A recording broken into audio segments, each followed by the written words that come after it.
pastor da igreja. E essa ideia, Pedro, na primeira carta, também usa de modo intercambiável. Presbíteros, bispos e pastor. Ele usa os três termos no capítulo 2, verso 25, e no capítulo 5, versos 1 ao 4. Inclusive, Pedro diz, eu, presbítero, como vocês, e ele dá as instruções sobre isso.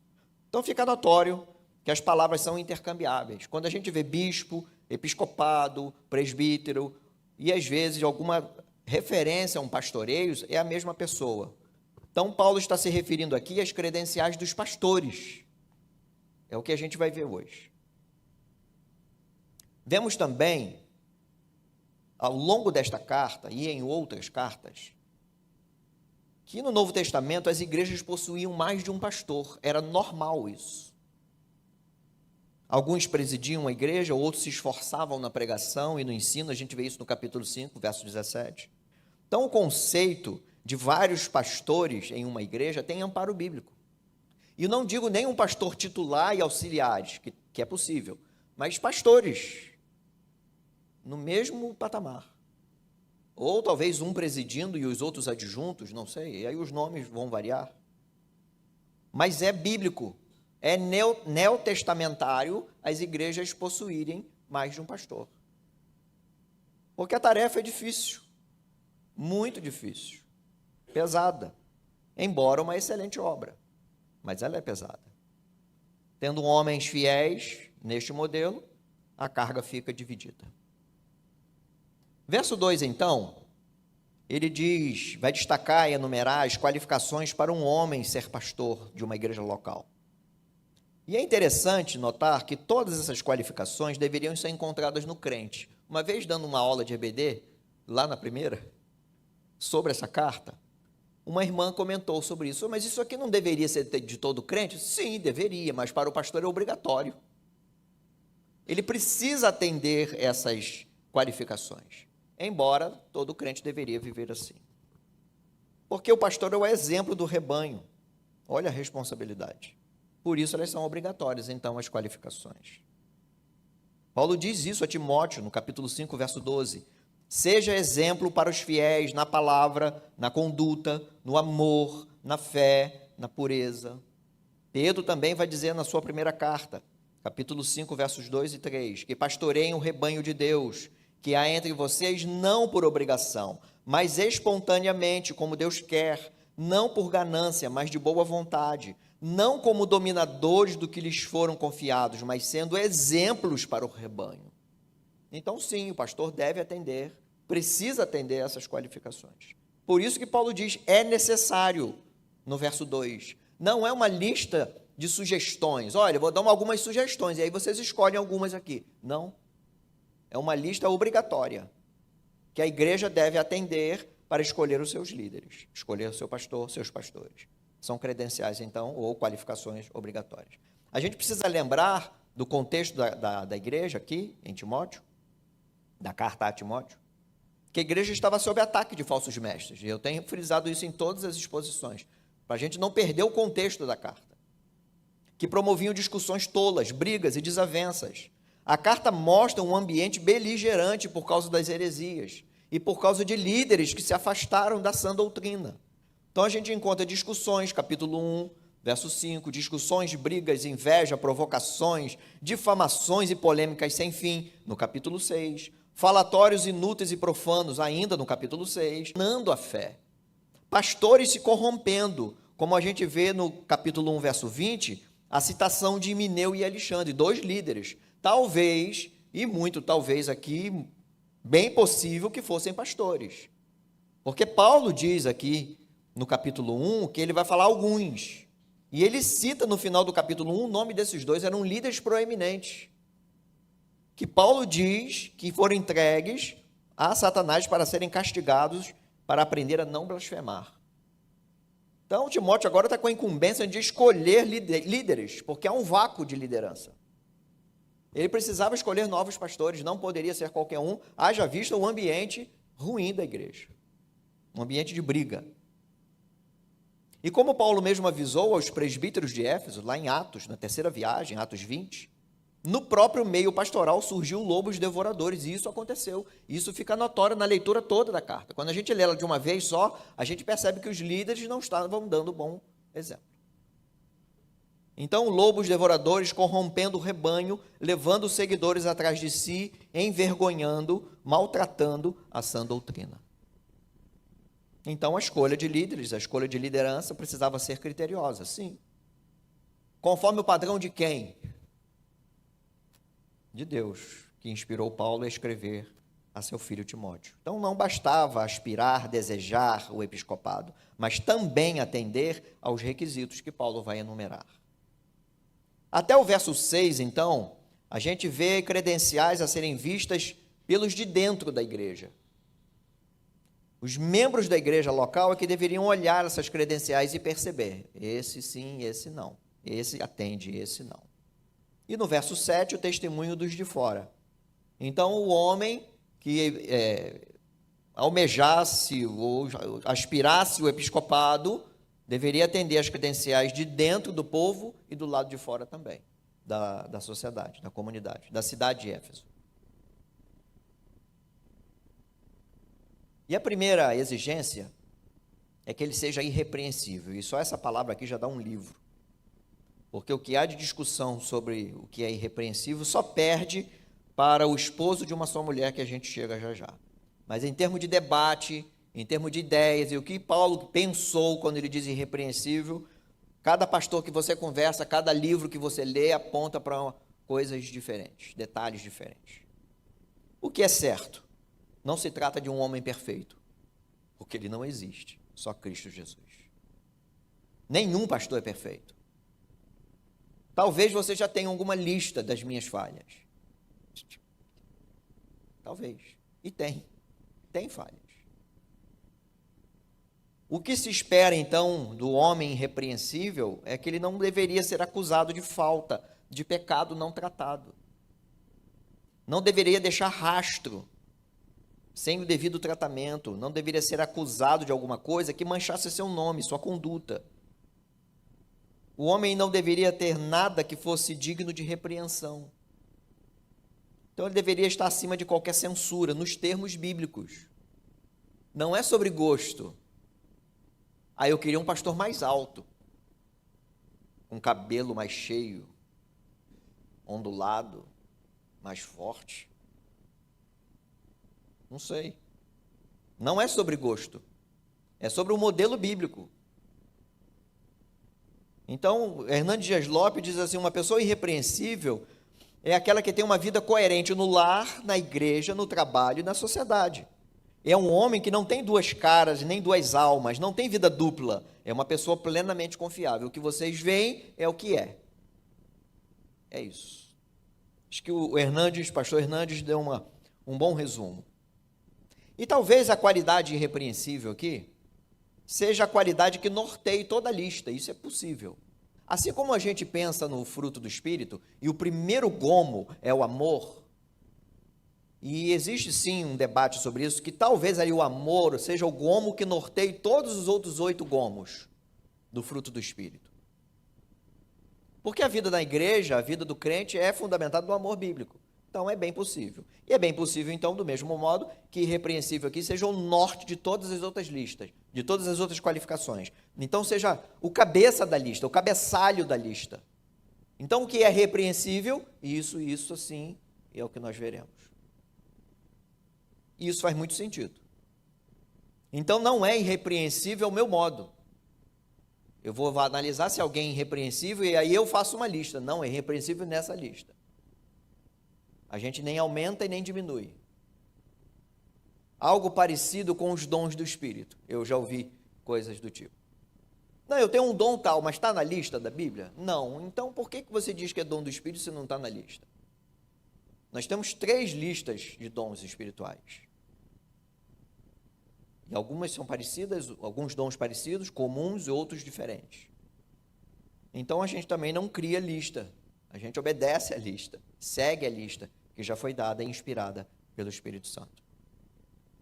O próximo aqui, então, é esposo de uma só mulher. Esse é o que dá pano para manga. Fica muito claro, então, aqui, antes de qualquer coisa, que o pastorado foi reservado ao homem. Eu já falei isso domingo passado, sobre liderança masculina do lar e da igreja. Não cabe ministério pastoral às mulheres, como nós já vimos no capítulo 2, verso 12. A liderança da igreja cabe ao homem, porque Deus assim definiu. Não é sobre perspicácia, não é sobre hormônio, não é sobre ciclo, não é nada disso. Deus definiu assim, e Paulo explica no final do capítulo 2, versos 13, 14 e 15, o porquê. As razões teológicas para isso, que nós já vimos. Então, o esposo de uma só mulher traz a ideia de fidelidade à esposa. Sim, é uma expressão de fidelidade. E aí muito se discute, inclusive nos meios atuais, aliás, principalmente nos meios atuais, se a fidelidade é a primeira esposa ou se é a esposa atual. Considerando que fidelidade à esposa é para a vida toda, conforme outros textos, e eu vou enumerá-los, não vou lê-los todos, 1 Coríntios capítulo 7, versos 10, 11 e 39, aliás, capítulo 7 todo de Coríntios, Romanos capítulo 7, versos 2 e 3, Malaquias capítulo 2, versos 13 ao 16, e os evangelhos, Marcos 10 e os correlatos. E eu vou ler Marcos 10, mostrando essa fidelidade. Por isso o homem deixará o seu pai e a sua mãe e se unirá à sua mulher, tornando-se os dois uma só carne, de modo que já não são mais dois, porém uma só carne. Portanto, que ninguém separe o que Deus ajuntou. O que Deus ajuntou? Homem e mulher, no casamento. Em casa, os discípulos voltaram a fazer perguntas sobre o assunto e Jesus lhes disse: quem repudiar sua mulher e casar com outra, comete adultério contra aquela. E se ela repudiar o seu marido e casar com outro, comete adultério. Então, a ideia, a seriedade do assunto é muito grande. Isso é a fidelidade bíblica. Olha que nessa carta, no capítulo 5, quando Paulo vai instruir Timóteo a cuidar das viúvas, que é diferente do tempo atual, que as mulheres trabalham, têm pensão, têm outras coisas, outras fontes de renda. Naquela época as viúvas não trabalhavam, elas dependiam de alguém, ou da família ou da igreja. E Paulo então vai dizer, a gente não consegue cuidar de todas, então vamos cuidar dessas. E uma das qualificações para que a igreja ajudasse as viúvas é que elas fossem esposa de um só marido. Então, não era sobre o marido atual, porque ela era viúva. Fica mais claro, então, pela carta e pelos textos, que o pastor não deveria ser divorciado e nem recasado. Afinal, o casamento é uma aliança indissolúvel, salvo no caso de morte. Indissolúvel. E por que esse debate, então, permeia nosso tempo atual? Porque nós não damos mais valor para isso. Infelizmente. Infelizmente, não damos mais valor para essas coisas. Isso deve ser para todo crente? Lógico que sim. Especialmente aos pastores. Então, a aliança deve ser clara, preservada e ser exemplo na vida do pastor. Ele não deve ser divorciado e nem recasado. Passado esse, então, a gente tem as próximas 3 palavras de qualificações: moderado, sensato, modesto. São 3 palavras que possuem sentido parecido. Elas não são sinônimos, mas podem ser usadas, próximas. Tem a ideia de equilibrado, autodomínio, controlado, vigilante. E aqui tem que ver com uma das virtudes do fruto do Espírito, domínio próprio. Domínio próprio no falar, no agir, nas emoções, no vestir, nos desejos, no vinho, porque daqui a pouco a gente vai falar do vinho. Moderado e sensato na solução de conflitos, na aplicação da disciplina bíblica, que eu sempre reforço aos irmãos, na condução do rebanho, nas questões administrativas, nas adversidades, nas decisões colegiadas e etc, etc e etc.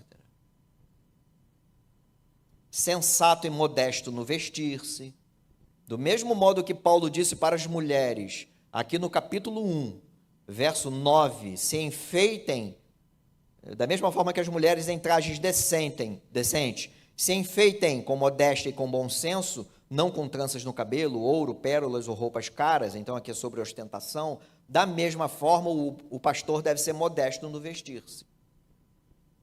Nada de roupas caras e roupas escandalosas atraindo atenção para si mesmo. A atenção, no caso da pregação, é a palavra. Então, do mesmo modo, com modéstia, sensato, equilibrado, moderado, no mesmo modelo. E à medida que eu vou falando, eu vou percebendo quão gracioso é Deus. Porque quem entende tudo? O todo tempo? Ninguém. A próxima palavra é hospitaleiro. Nos tempos bíblicos, o viajante, o pregador, o evangelista dependiam da hospitalidade para pernoitarem, pois as ruas eram perigosas, as hospedagens eram poucas, às vezes também perigosas, quando haviam, hospedagens. O evangelho se espalhou pela hospitalidade dos crentes em receberem pregadores e evangelistas. Olha o autor ao Hebreus ressaltando a hospitalidade, logo depois de que ele fala de amor fraternal. Seja constante o amor fraternal. Não se esqueçam da hospitalidade, pois alguns praticando-a, sem o saber, acolheram um anjo. Hebreus 13. E a gente acha, isso aqui foi invenção do autor aos Hebreus, ele não estava legal. Como assim? Porque nós abandonamos a hospitalidade. Minha casa, fechada, não quero saber de ninguém. O mundo pode explodir lá fora, e eu estou na minha casa. A terceira carta de João, uma carta pequenininha, uma folha. O assunto da carta de João é a hospitalidade, da terceira carta. É o grande tema.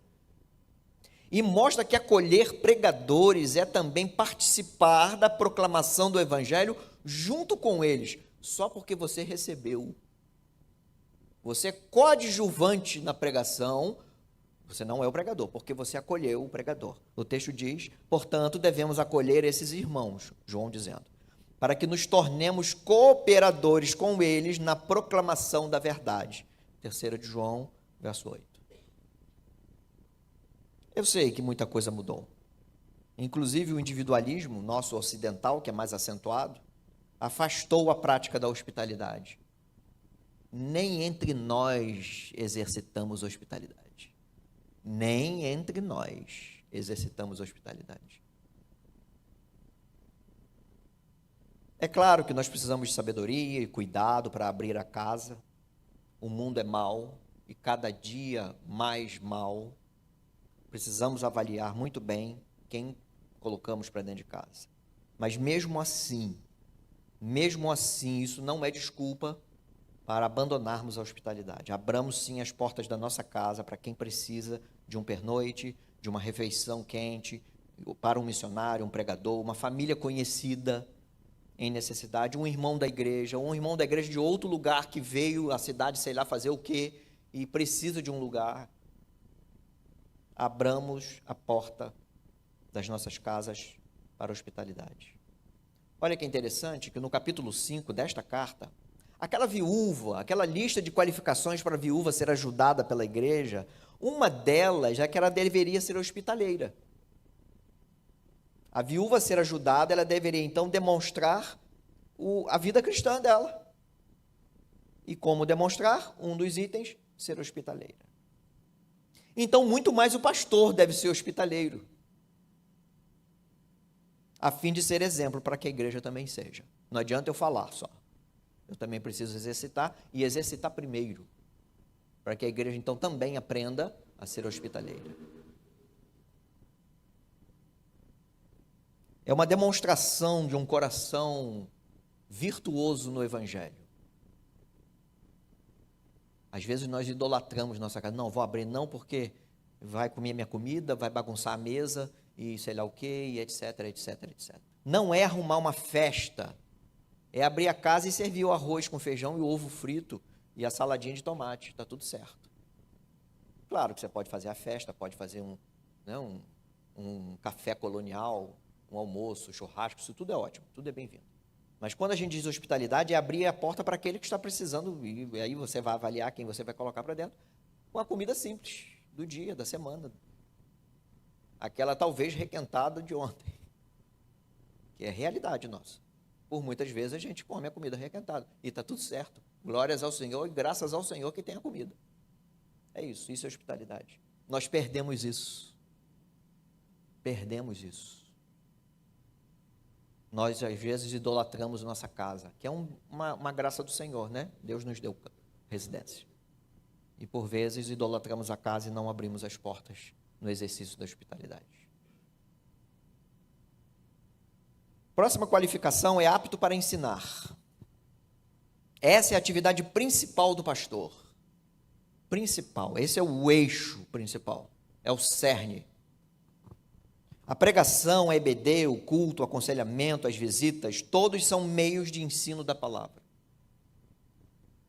Por isso, aquele que foi chamado para o pastorado, chamado por Deus, deve ter a aptidão e o dom de ensino.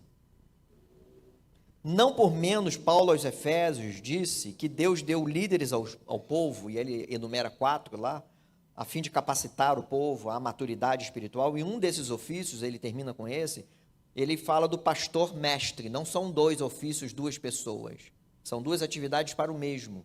E ele diz assim, ele mesmo concedeu, uns para apóstolos, outros para profetas, outros para evangelistas, e outros para pastores e mestres, com vistas ao aperfeiçoamento dos santos, para o desempenho do seu serviço, para a edificação do corpo de Cristo. Foram dados com um propósito, capacitar o povo para viver na altura de Cristo. Ainda nesta carta de Paulo a Timóteo, ele diz assim no capítulo 1, que os presbíteros que se esforçam no ensino e na pregação deveriam receber honorários em dobro. Então, a função principal do pastor é ensinar a palavra. Há de ter o dom de ensino. Não existe, não é uma possibilidade bíblica de um pastor dizer, eu sou pastor, mas eu não gosto de ensinar. Isso não existe biblicamente. Há de ter aptidão sim, habilidade sim, para ensino da palavra. Faz parte do ministério. Todo o ministério pastoral, tudo que faz, tem ensino da palavra. Pode ser a pregação formal no culto público. O ensino de EBD, onde a gente conversa, tira dúvidas, pergunta, no aconselhamento. Não há aconselhamento sem Bíblia. O aconselhamento não é na psicologia, é na Bíblia. É pela Bíblia, com Bíblia na mão, através da Bíblia. Isso é aconselhamento bíblico. Então é ensino. Visita, você leva a Bíblia. Você dá um texto de conforto, de consolo, e às vezes um texto para puxar a orelha, dependendo da visita, do assunto da visita. Não há possibilidade bíblica de um pastor não gostar de ensinar. Não há possibilidade bíblica de um pastor dizer, eu não sei ensinar a Bíblia. Então, alguma coisa está errada, não é a Bíblia. Talvez você aspirou, desejou alguma coisa que não o episcopado, conforme diz o texto. Não dado ao vinho é a próxima qualificação. O uso do vinho no tempo de Paulo era algo bem normal. Fazia parte das refeições, fazia parte da cultura, símbolo de alegria e de fertilidade, símbolo de bênção dos céus. A gente encontra isso na Bíblia inteira. Não por menos, o apóstolo diz para Timóteo, no capítulo 5, 23, beber um pouquinho de vinho por causa do estômago. Eles não carregavam garrafinhas de água igual a gente carrega. A água não era tratada. O que se bebia era vinho, naturalmente. É claro que as Escrituras advertem em muitos textos sobre embriaguez. Embriaguez é pecado, pois tira a pessoa do seu juízo perfeito e leva à devassidão. O próprio Paulo diz isso na carta aos Efésios, capítulo 5, verso 18, fazendo referência não só ao vinho por si só, mas fazendo referência ao culto pagão, e muito provavelmente no templo da Diana, que era em Éfeso, onde as pessoas na orgia, em questões imorais e com bebedeiras, levavam então o vinho à devassidão, mas o crente não caminhava para lá, o crente se enchia do Espírito. E aí, então ele vai dizer outras coisas a partir disso. É o que ele diz no capítulo 5, 18 da carta aos Efésios. O pastor então deveria ser e deve ser o exemplo para o seu rebanho e não usar demasiadamente o vinho ao ponto de se embriagar. Não pode. O pastor é o exemplo.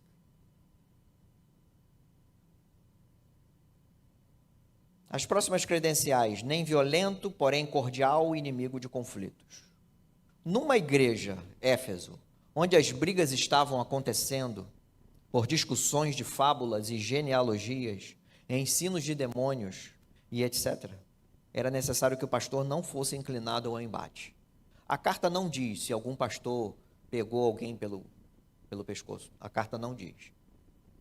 Eu é que fico imaginando, nesse ambiente, se não saiu alguém no tapa aqui.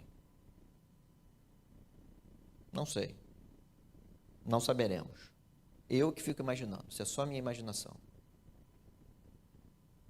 A violência não poderia fazer parte da vida do... Não poderia e não pode fazer parte da vida do pastor. Nem violência física, nem verbal. O pastor deveria e deve atrair as ovelhas com cordialidade e não as buscar com violência. Isso não tem nada a ver com ser permissivo com o pecado, tá? A gente às vezes acha que cordialidade é ser frouxo. Não. O pastor é quem defende a igreja, às vezes, dela mesma, ou de algum desavisado.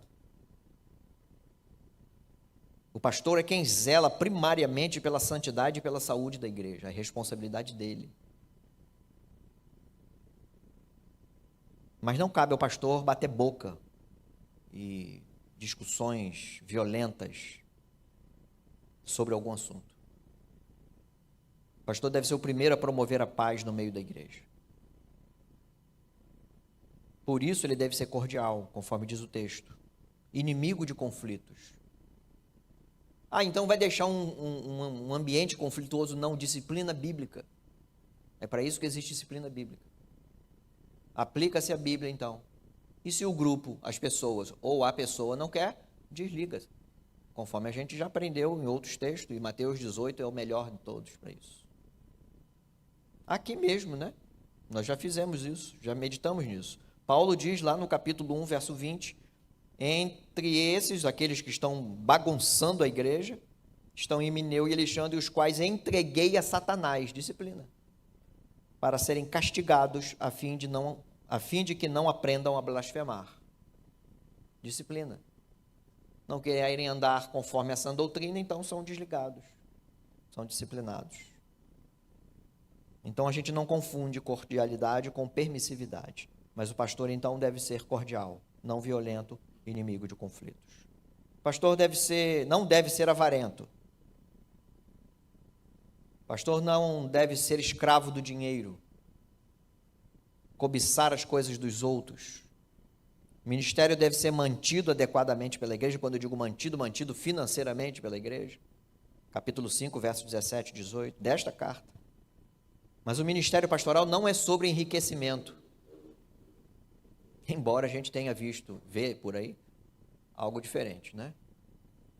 Você quase vende cotas do céu em troca de algum valor. É exatamente a advertência sobre essa avareza que Paulo faz nesta carta no capítulo 6, sobre os falsos mestres, falsos pastores, aqueles mestres que pensavam e viviam para terem lucro no evangelho. E Paulo vai dizer, tem grande lucro sim na piedade, aí ele vai discorrer sobre isso, mas não sobre o dinheiro. Nesta carta também, Paulo ensina o amor ao dinheiro é a raiz de todos os males. E esse amor aqui é um amor idólatra. É aquele que você vive em função dele. Por isso que ele diz que aqueles que gastam todas as suas energias e vivem correndo para serem ricos, caem em muitas tentações e desejos equivocados que levam à perdição. Então esse é um tipo de amor, o amor idólatra. O dinheiro é o Senhor, eu faço tudo por ele, eu corro e entrego quem tiver para que eu tenha dinheiro. Paulo faz essa advertência. No mesmo trecho em que ele fala sobre os falsos mestres, que estavam trabalhando, labutando no evangelho por causa de dinheiro, para enriquecer. Não obstante, a igreja precisa cuidar e sustentar seu pastor, financeiramente. Está lá no mesmo capítulo. Como disse Hernandes Dias Lopes, alguns líderes religiosos transformam o evangelho em um produto e o púlpito em um balcão. Os crentes em consumidores e o templo em uma praça de negócios. Jesus chegando ao templo de Jerusalém e derrubando todas as banquinhas de lá. Uma pena, porque o vetor desses líderes avarentos é o lucro e não a palavra, não o povo, não o rebanho, para cuidar, para ensinar, para pastorear, para administrar. A próxima credencial é que governe bem a própria casa, criando os filhos sob disciplina com todo respeito. Pois se alguém não sabe governar a própria casa, como cuidará da igreja de Deus? Nada mais lógico. Mas eu conheço, a Celiane conhece, pastores que não governavam sua casa e governaram mal a igreja. A liderança do lar, que deve ser harmoniosa e com fidelidade ao evangelho, deve transparecer, mostrar, explicitar os filhos em submissão e a esposa em submissão, como nós já vimos na carta aos Efésios. Mais uma vez, a liderança do lar e da igreja cabe ao homem. Nós percebemos então que o pastor deve ser um homem acostumado a liderar, porque ele lidera a sua casa. E porque ele vai precisar liderar a casa de Deus, ele vai precisar tomar decisões, vai precisar disciplinar, vai precisar corrigir, vai precisar doutrinar, ele vai precisar liderar, se expor. Um homem omisso no lar será um pastor omisso na liderança da igreja. Vai dar problema. Certamente vai dar problema.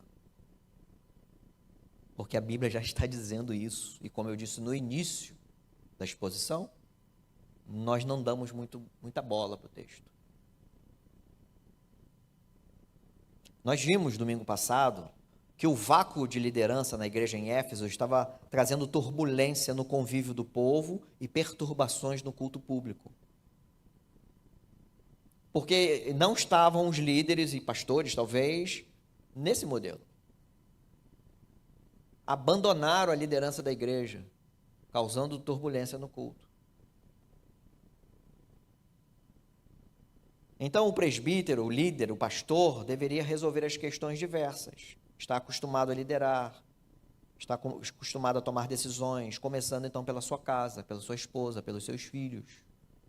O primeiro ministério de um pastor é a sua casa.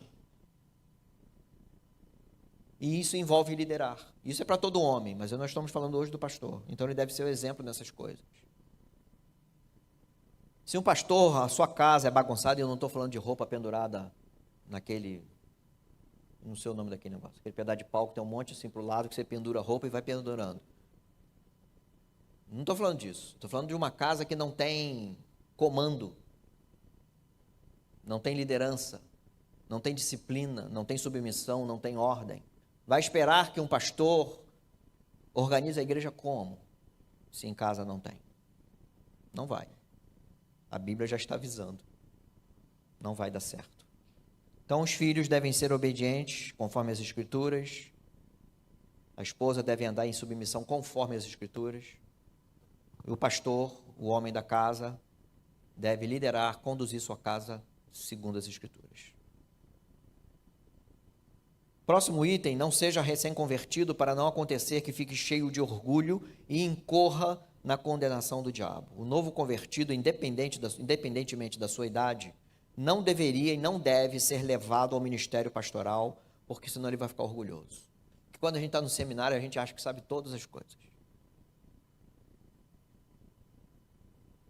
A gente vai para o seminário assim, eu não sei nada. Aí no segundo ano, já entendi esse negócio todo, entendeu nada. Entendeu nada, nada de coisa nenhuma, está se achando. Não entendeu. Não deve ser levado ao ministério pastoral um novo convertido, um neófito, para que não fique orgulhoso, não se ache muita coisa e caia nas armadilhas do diabo. Porque o diabo lança armadilhas todos os dias. Toda semana tem armadilha. Algumas semanas são mais fortes, outras são menos, porque Deus vai freando e nos guardando. Mas tem investidas do diabo constantemente. Claro que o texto não diz quanto tempo um homem deve cumprir até receber a imposição de mãos do presbitério e então ser encaminhado ao ministério pastoral. Não tem no texto. Não diz 1 ano, 2, 3, 5, não sei, vai depender da igreja e depender do pastor líder antes de alguém colocar a mão sobre ele, abençoando e liderando ele, colocando ele no ministério pastoral, encaminhando no ministério pastoral. Mas é notório que deve ter uma caminhada, deve ter serviço, muito serviço, para que este homem seja lapidado, seja esmerilhado, testado e conduzido ao ministério. O próprio Timóteo caminhou com Paulo um tempo. Ele não foi colocado na igreja em Éfeso logo assim que começou na caravana de Paulo. Não, ele andou com Paulo, foi para a prisão, passou apertos, correu para lá, correu para cá, cumpriu ordens de Paulo, vai para lá, avisa isso, vai a Corinto, manda mensagem, volta para cá, me diz o que aconteceu. Até então, até que ele foi colocado em Éfeso aqui. Uma igreja complicada, para cuidar da igreja e organizar a igreja. Por isso, nesta carta, Paulo diz a Timóteo, capítulo 5, verso 22, para não ter pressa para impor as mãos sobre alguém. Você ainda não conhece a pessoa, você testa ela primeiro, você não sabe os pecados dela, você não sabe se já resolveu tudo, como é que é a vida dela, se ela tem rastro, se o rastro está ruim, está bom, quem ela é. É o mesmo princípio para os diáconos, que a gente vai ver depois. Teste ele primeiro, faça um estágio probatório, para depois então nomeá-lo ao diaconato. Vê se ele atende, que parece que atende, mas bota ele para servir. Arranca um pouquinho o couro, para ver se vai. É isso. O Warren Wiersbe diz assim: Satanás gosta de ver o pastor jovem ser bem-sucedido. E aqui jovem não é a idade, tá? 15, 20, 30, não. É novo no ministério. Gosta de ver o pastor jovem ser bem-sucedido e se orgulhar. Depois tem prazer em destruir tudo que foi construído. Para vergonha desse jovem pastor, para vergonha do evangelho, vergonha para a igreja, etc. Mais ou menos como Pedro disse para Jesus: Jesus, você vai me negar. Não, eu? De jeito nenhum, Senhor. Se for para a morte, eu vou junto. Eu negar o Senhor? De jeito nenhum, não passou muito tempo. Pedro nega. Porque ele estava afiado no seu próprio braço. E assim um pastor que ainda não foi forjado ainda no calor, e a gente é forjado o tempo todo, mas que ainda não passou na primeira fornalha, se acha porque está fiado no seu intelecto, às vezes fiado porque fala bem, uma boa oratória, aí é o cara descolado que consegue cativar com a oratória. E acha que está pronto. Não está. Não está. Está fiado na sua própria força. Às vezes já tem tudo programado, porque eu vou fazer assim, e aí Deus muda nossos planos todo dia, toda semana Deus dá uma agenda nova. Às vezes no mesmo dia. E às vezes ele cancela compromissos, porque a gente já está esgotado, aí ele cancela o compromisso e dá um... É Deus quem conduz. Mas isso só vai entender caminhando, sendo esmerilhado, passando na fornalha. Senão a gente vai fazer igual Pedro: Senhor, eu morro pelo Senhor. Pode vir a perseguição que eu estou pronto. Na maioria das vezes não está. Precisa comer mais mocotó, precisa comer mais feijoada para poder caminhar. É sobre isso. Essa é a instrução de Paulo a Timóteo. Nós evitaríamos muitos problemas se não fôssemos tão apressados em transformar um novo convertido em pastor. Não tem que ter pressa. Não precisa de pressa. Faça com calma. Se perceber que tem um chamado ministerial, aí é uma outra conversa para outro dia. Percebeu que tem um chamado ministerial, pastoral, então vamos trabalhar com ele. Não, mas eu estou pronto. Não, não é você que diz. Caminhada. Chão. E o último, e é então o verso 7. Isso tudo são os testemunhos de dentro da igreja local. Tenha bom testemunho dos de fora, a fim de não cair em desonra e no laço do diabo. O diabo sempre perturbando, né? Está aqui, ó. Nós estamos falando de qualificações para o pastor, para o bispo, para o presbítero, e o diabo está aqui, ó, perturbando. Olha a preocupação de Paulo, cuidado, o diabo ele é ardiloso, ele vai preparar armadilhas, vai colocar situações embaraçosas. Então ele fala sobre o bom testemunho de fora. Não é ser bajulado pelo mundo, nem ser amigo do mundo, e nós sabemos que quem é amigo do mundo não é amigo de Deus, não é sobre isso. Mas é o próprio mundo mau em que vivemos não ter do que acusar esse cidadão, o pastor, ou o candidato. Que seja, então, reconhecido como um homem de caráter em todas as coisas que faz, na sua vida financeira, acadêmica, relacional, bancária, comercial, na padaria, no açougue, com os vizinhos, no trânsito e etc. A sua vida deve ser escorreita, para que o mundo não se espante quando souber que um determinado homem X, específico, foi encaminhado ao pastorado. Esse aqui, pastor, não deve haver esse espanto pelos de fora. Um testemunho que a gente pode encontrar, assim, Atos 10, sobre a vida de Cornélio, um gentio, um centurião, então um representante romano, que tinha boa reputação com os judeus, que odiavam os romanos. E o texto diz, Atos 10, então disseram, o centurião Cornélio, um homem reto e temente a Deus, e tendo bom testemunho de toda a nação judaica. Era um homem benquisto. E ele então tem uma revelação, vai buscar Pedro, Pedro prega o evangelho para ele, Pedro nem terminou de pregar, todo mundo se converte, e o Espírito ainda desce sobre eles, que estava ainda no processo da descida do Espírito, e o Espírito desce sobre eles. É esse tipo de testemunho. Depois desse monte de listas, desse monte de qualificações, o que a gente pode aplicar para o nosso dia a dia, para a nossa vida? As aplicações são apenas aos pastores? Não, a aplicação é para a igreja. Senão eu pregaria no espelho, né? Em casa, só para eu falando comigo mesmo. É claro que toda pregação passa primeiro pelo pregador, para depois chegar ao público, aos irmãos. Então, 3 aplicações. As 2 primeiras, é a mesma moeda com 2 lados, tá? A primeira aplicação, não aceitem menos do que o texto diz. Meio pastoral vive em sucessão, por aí.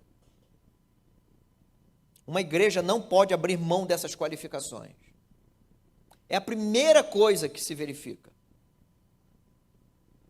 Não pode abrir mão a observar um pastor, chamar um pastor ou seguir um pastor.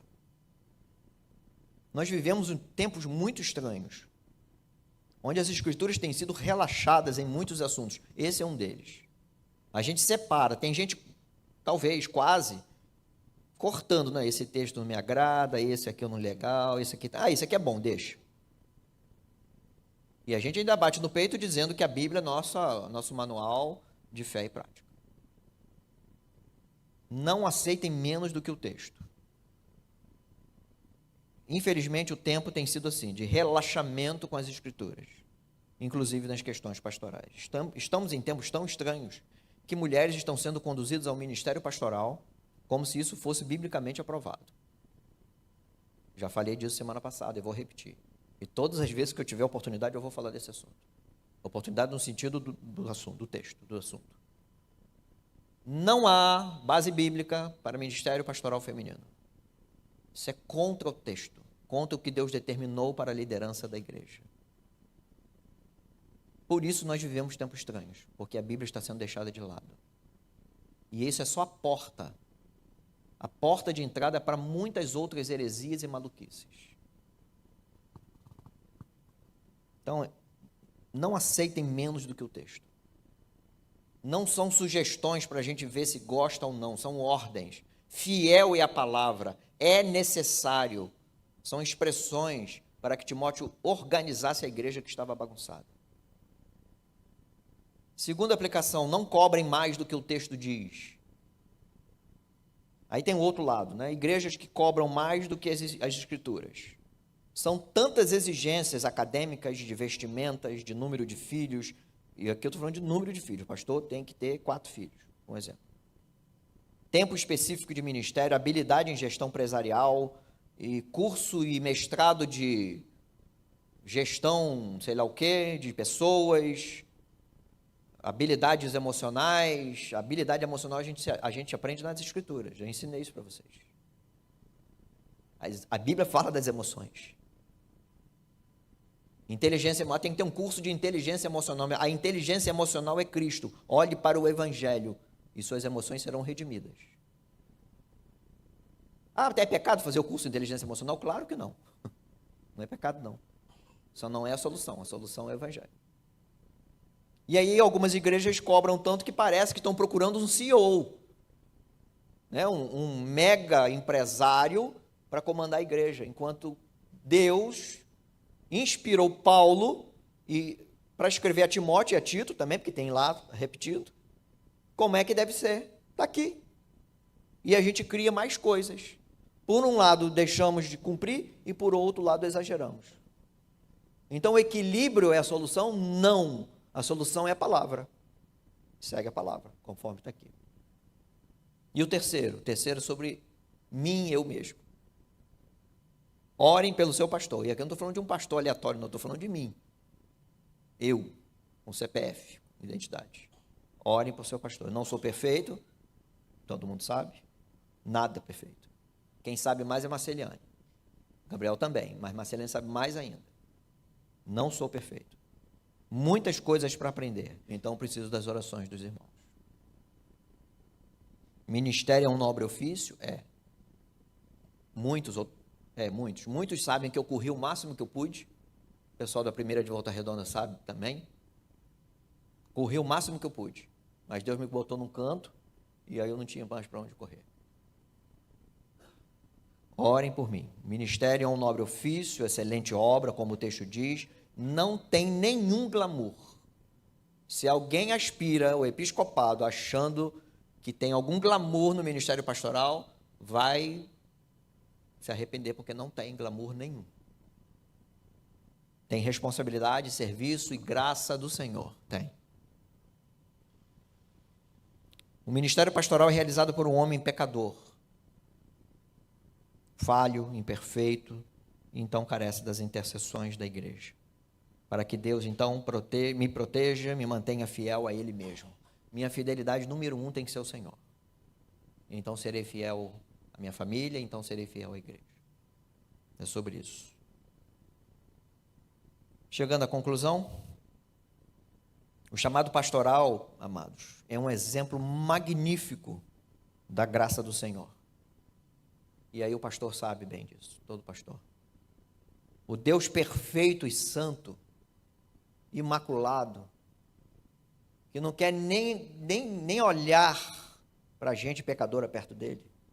Por isso tem muitas regras no Antigo Testamento de sacrifício de animais, de purificação e etc. Que Cristo cumpriu isso plenamente, então, para que essas coisas não precisassem ser repetidas.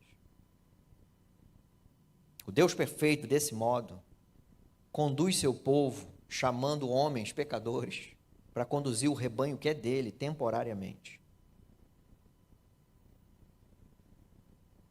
Apesar das credenciais todas, somos, os pastores, todos falhos e pecadores, carentes das misericórdias do Senhor. E glórias a Ele que elas se renovam.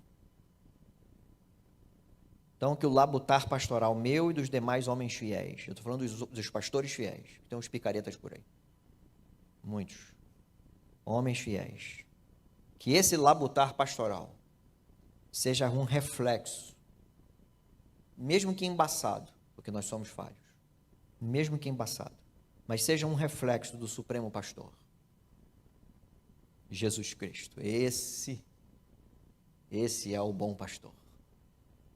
Só Ele deu a vida pelas ovelhas. Só Ele. E mesmo que outros homens fiéis dessem a vida por alguém, não ia salvar ninguém, não ia purificar ninguém. Mas esse deu a vida com poder e ressuscitou com poder e glória, subiu aos céus e voltará com poder e glória para nos levar para junto dele eternamente. Que ele sim, o verdadeiro, o supremo pastor, esteja pastoreando a todos nós. Até lá, até Cristo voltar, ele deixará homens temporariamente cuidando do rebanho dele. neste modelo que nós aprendemos aqui. De todo modo, a glória é dele. Não é minha, não é do que virá depois de mim, não é e não foi daquele que estava antes de mim, não é de nenhum pastor. A glória é de Cristo. Então que sejamos reflexos da glória dele. E a ele seja toda a glória. Amém? Senhor Deus Todo-Poderoso, nosso Deus e Pai, nosso Senhor, Salvador, obrigado pela exposição da Tua Palavra, obrigado por nos ensinar, obrigado, Deus, por exortar meu coração, obrigado pela graça do Senhor para comigo e com todos os meus irmãos fiéis que atenderam ao chamado do Senhor para cuidarem temporariamente do rebanho de Cristo. Abençoe a todos, abençoe as igrejas, ó Deus. Abençoe as igrejas para que vivam, todos nós vivamos conforme as Escrituras. Que não abramos mão de nenhuma página da revelação que o Senhor nos deu. Vai dar trabalho, seremos açoitados pela palavra, ao mesmo tempo confortados por ela, guiados por ela, abençoados por ela. Mas é a vontade do Senhor e nos curvamos ao Senhor. Glórias ao Senhor por isso. Nossa vida é para agradar ao Senhor. Nossa vida aqui é passageira, é uma peregrinação mesmo. Temos bênçãos aqui, bênçãos neste mundo, coisas boas neste mundo, mas nossa vida é para agradar ao Senhor. Que assim seja no ministério pastoral, na condução desta igreja local e na vida de todos aqueles que professam fielmente o nome do Senhor. Em nome de Cristo que oramos. Amém.